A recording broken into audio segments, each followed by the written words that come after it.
नमस्कार दोस्तों, जैसा कि आप लोग जानते हैं ये रासायनिक बलगतकी नाम के चैप्टर का अगला वाला वीडियो है। और इस वीडियो में देखिए, इससे पहले वाले वीडियो में आप लोग सीख चुके हैं कि अभिक्रिया का औसत वेग कैसे निकाला जाता है। तो अभिक्रिया का औसत वेग कैसे निकालते हैं? अभिकारक की सांद्रता बटे समयांतराल, और इसके आगे माइनस क्यों लगा देते हैं? क्योंकि इसका मान लगातार घटता जाता है। अभिकारक की सांद्रता जैसे जैसे रिएक्शन आगे बढ़ेगा उसका मान घटता जाएगा, और उत्पाद की सांद्रता बटे समयांतराल, तो ये भी होता है औसत वेग। अब इस औसत वेग को प्रभावित करने वाले कारकों का अध्ययन करना है इसमें। तो इसके कारकों का अध्ययन करते हैं। तो ये कुछ चीज़ों पर निर्भर करता है अभिक्रिया का वेग। तो सबसे पहला चीज़ है अभिकारक तथा उत्पाद की प्रकृति पर। तो अभिकारक तथा उत्पाद की प्रकृति पर किस प्रकार से निर्भर करता है? तो देखिए, जैसे जब दो चीज़ें मिलकर नई दो चीज़ें बन नहीं हो तो ये दोनों आपस में रिएक्शन कैसे करते हैं? जब इन दो चीज़ों को आपस में मिक्स करते हैं तो इन दोनों के बीच में, इन दोनों के अणुओं के बीच में टक्कर होता है, और इन टक्करों के कारण, प्रभावी टक्करों के कारण इनमें रिएक्शन होकर नई चीज़ें बनती हैं। अब मान लीजिए ये गैस अवस्था में है। अगर हमारा अभिकारक गैस अवस्था में होगा तो गैस के अणु ज़्यादा गतिमान होते हैं, टक्कर ज़्यादा होंगे, यानी कि रिएक्शन का दर सबसे ज़्यादा होगा। यानी अगर अभिकारक गैस में है तो अभिक्रिया का वेग अधिक होगा। इससे थोड़ा कम होगा अगर वो द्रव अवस्था में है, और इससे भी कम होगा अगर वो ठोस अवस्था में है। तो इस प्रकार से निर्भर करता है अभिकारकों के पृष्ठ क्षेत्रफल पर। तो देखिए, अगर अभिकारकों का पृष्ठ क्षेत्रफल, जो अभिकारक आपस में रिएक्शन करने वाले हैं, अगर उनका पृष्ठीय क्षेत्रफल अधिक होगा तो एक दूसरे के संपर्क में अधिक पृष्ठ आएगा और रिएक्शन तेज होगा। और यदि जैसे लकड़ी का बुरादा तेजी से जलता है और ठोस लकड़ी स्लो जलता है। क्यों? क्योंकि जब वो बुरादा में हो जाता है तो अधिक पृष्ठ आग के संपर्क में आता है और वो जलता है। तो देखिए, अभिकारकों के पृष्ठ क्षेत्रफल पर, यानी पृष्ठीय क्षेत्रफल अगर अभिकारकों का बढ़ेगा तो अभिक्रिया का दर भी बढ़ेगा, यानी अनुक्रमानुपाती होता है। दाब का प्रभाव कैसे पड़ता है? जैसे मान लीजिए अगर एक पात्र है और इसमें ये प्लस बी है, ये प्लस बी है। अब जब हम इस पर बाहर से दाब लगाते हैं, लगाएंगे तो जब हम दाब लगाएंगे तो इसके अणु ज़्यादा पास आते जाएंगे, और जितना ज़्यादा पास में आएंगे, जितनी ज़्यादा इनकी सांद्रता बढ़ेगी, उतना ही इनके टक्करों की संख्या बढ़ेगी और अभिक्रिया का दर तेज हो जाएगा। यानी दाब बढ़ाने पर अभिक्रिया तेज हो जाती है। और सबसे लास्ट और सबसे इंपॉर्टेंट है कि अभिकारकों की सांद्रता पर निर्भर करता है। तो देखिए, जो अभिक्रिया का वेग होता है, ताकि अनुक्रमानुपाती का मतलब होता है अभिकारकों की सांद्रता बढ़ेगी तो अभिक्रिया का वेग भी बढ़ेगा, और अभिकारकों की सांद्रता घटेगी तो अभिक्रिया का वेग घटेगा। सांद्रता माने होता है गाढ़ापन, यानी प्रति एकांक आयतन में जितने अधिक अभिकारक के पार्टिकल रहेंगे उतना ही तेजी से वो रिएक्शन करेंगे।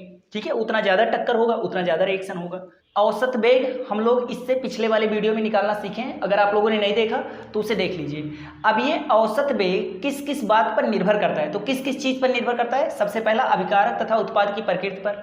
कैसे निर्भर करता है वो मैंने बता दिया। अभिकारकों के पृष्ठ क्षेत्रफल पर। अभिकारकों का पृष्ठ क्षेत्रफल बढ़ने से अभिक्रिया का वेग बढ़ता है। दाब का भी हो गया, और अभिकारकों की सांद्रता पर हम लोग एक नया चीज़ सीखे हैं। एक चीज़ इस पर ध्यान दीजिएगा कि अभिक्रिया का वेग ये प्रोपोर्शनल होता है अभिकारकों की सांद्रता के।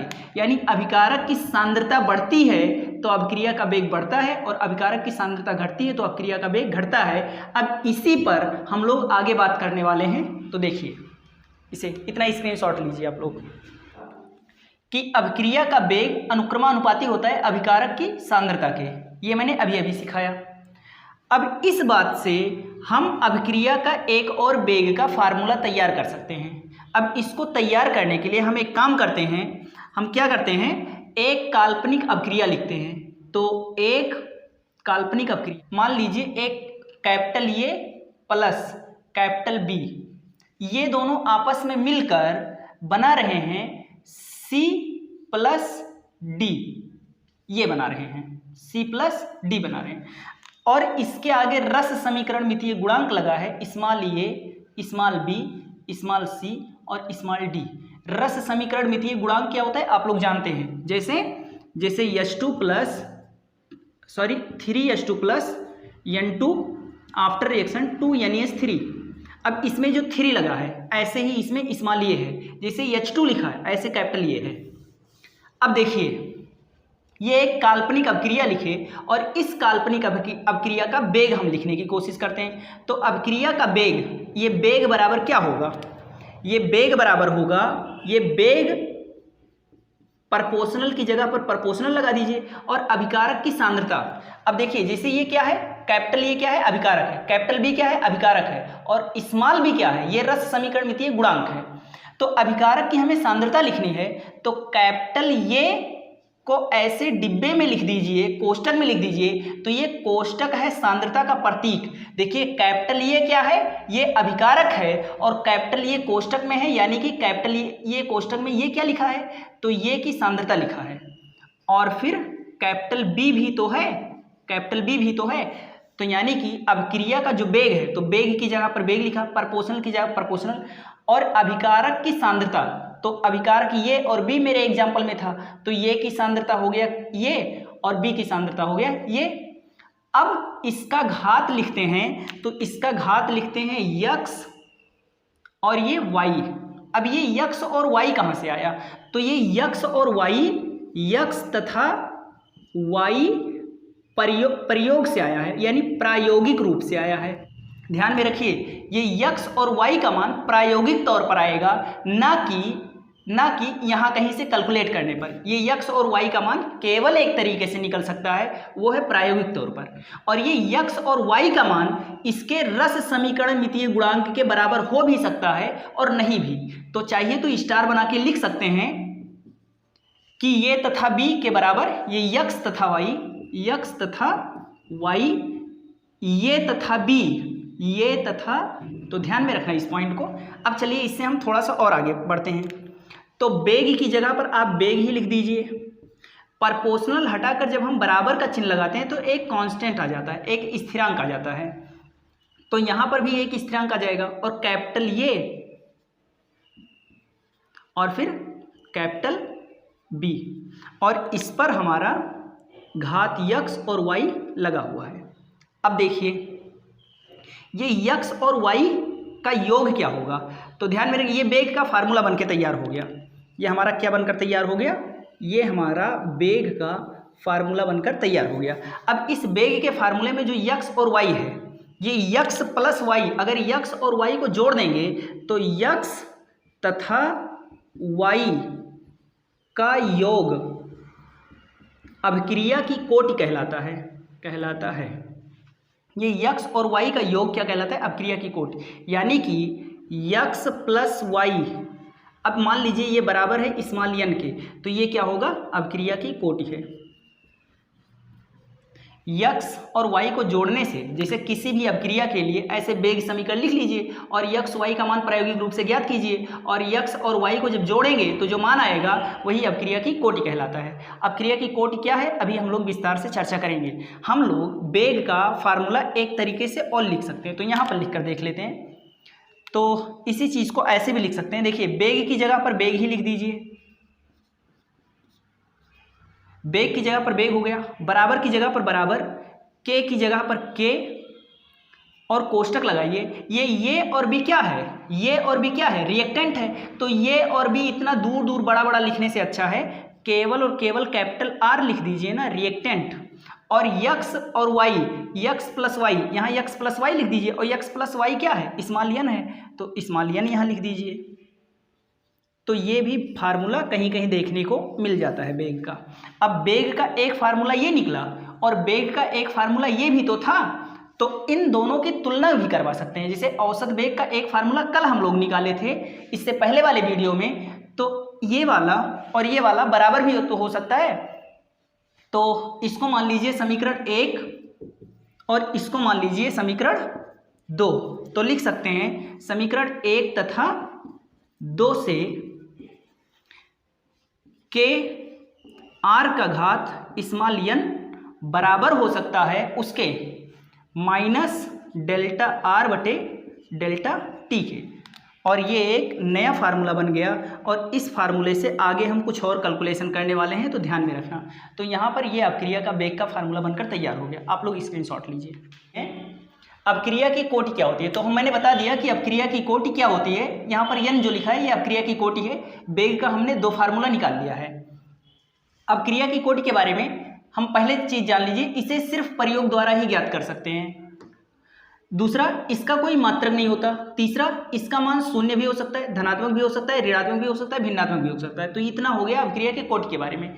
अब हम लोग इसको लिखकर थोड़ा इसका विश्लेषण करते हैं। तो आपने वेग बराबर पढ़ा है के आर का घात स्मॉल एन। यहाँ स्मॉल एन क्या है? अब क्रिया की कोटि है। अब देखिए अगर हम इस r के घात n को इधर भेज दें तो हो जाएगा k का मान क्या निकल जाएगा? k का मान निकल जाएगा, ऊपर है अवक्रिया का वेग बटे r का घात n, नीचे आ जाएगा तो हो जाएगा r का घात n। अब देखिए इस वेग क्या होता है? सांद्रता बटे समय होता है। तो वेग की जगह पर लिख सकते हैं सांद्रता बटे समय। वेग की जगह पर क्या लिख सकते हैं? अब क्रिया का वेग कल बताया था, ये r क्या है? सांद्रता में परिवर्तन बटे समयांतराल, तो सांद्रता बटे समय। और ये बड़ा वाला बटा लगा दीजिए फिर। और r क्या है? ये भी सांद्रता ही है, तो ये भी हो गया सांद्रता का घात स्मॉल n। अब इस सांद्रता के घात स्मॉल n को हम ऐसे भी लिख सकते हैं कि सांद्रता बटे समय और गुणे, और ये सांद्रता का घात n है ना, तो इसको लिख सकते हैं 1 बटे सांद्रता का घात n। अब देखिए मान लीजिए इस k का आपको मात्रक निकालना हो, तो k का मात्रक चलिए निकाल कर दिखाते हैं आपको। k का मात्रक हम लोग निकालते हैं सबसे पहले। तो k का मात्रक हम इस फार्मूले से निकाल सकते हैं। अब k का मात्रक निकालना है तो आप अगर n बराबर 0 ले लें, n क्या है? अवक्रिया की कोटि है, यानी शून्य कोटि अवक्रिया के लिए। तो शून्य कोटि के लिए यानी शून्य कोटि की अवक्रिया के लिए k का मात्रक निकालना है। k क्या है? k है वेग स्थिरांक, अवक्रिया वेग स्थिरांक।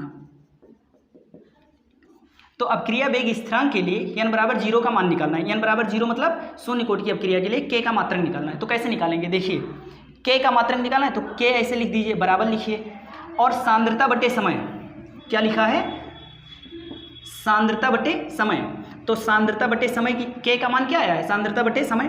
तो सांद्रता बटे समय हो गया और गुणे 1 बटा सांद्रता के घात 0। तो किसी का भी घात 0 होता है तो मान 1 हो जाता है। तो सांद्रता का घात क्या हो गया? n बराबर 0 है तो घात 0, और किसी का भी घात 0 हुआ तो ये इसका मान 1 हो गया, यानी केवल यही बचा सांद्रता बटे समय। और सांद्रता का मात्रक होता है मोल प्रति लीटर, और समय ऊपर जाएगा तो हो जाएगा सेकंड इनवर्स, क्योंकि बटे में है। तो ये हो गया शून्य कोटि की अवक्रिया का मात्रक। शून्य कोटि की अवक्रिया का मात्रक कैसे निकला? देखिए ये फार्मूला आप लोग देख चुके हैं। इस फार्मूले में r के घात n को इधर लाए तो k का मान निकला। k बराबर वेग इधर है, ये नीचे आ गया। अब वेग का मात्रक क्या होता है?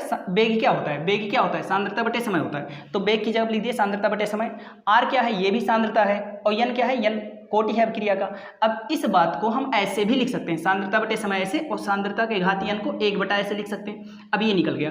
अब इस फार्मूले की मदद से हम k का मात्रक निकाल सकते हैं, इसका मात्रक निकाल सकते हैं। तो k का मात्रक हम निकालते हैं n बराबर 0, यानी शून्य कोटि की अवक्रिया के लिए।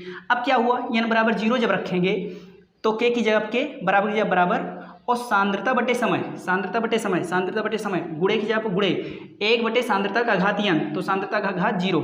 अब देखिए इसका घात 0 होता है, ये पूरा मान 1 हो गया, और सांद्रता का मात्रक हो गया मोल प्रति लीटर, और समय का सेकंड इनवर्स। तो ये हो गया शून्य कोटि की अवक्रिया के लिए। अब चलिए हम लोग निकालते हैं अवक्रिया की कोटि 1 के लिए, यानी n बराबर 1 पर, यानी प्रथम कोटि की अवक्रिया के लिए। कोष्टक में लिखते हैं प्रथम कोटि की अवक्रिया के लिए। तो सांद्रता की जगह पर k का मात्रक निकालना है हमें, k का मात्रक निकालना है। तो कैसे निकलेगा? सांद्रता बटे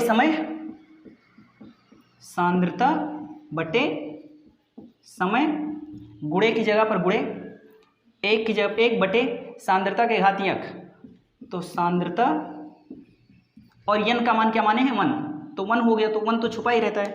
अब देखिए सांद्रता से सांद्रता कट गया, 1 बटा समय बचा, 1 बटा समय, और 1 बटा समय मतलब सेकेंड इनवर्स, तो सेकेंड इनवर्स ये आ गया प्रथम कोटि की अपक्रिया के लिए वेग स्थिरांक का मात्रक, तो ये इसमें आ गया सेकेंड इनवर्स। ऐसे ही अगर द्वितीय कोटि की अपक्रिया लिखनी है तो यानी की जगह पर 2 पुट कर दीजिए और निकाल लीजिए। देखिए सांद्रता से सांद्रता कट गया और समय का आ गया सेकेंड।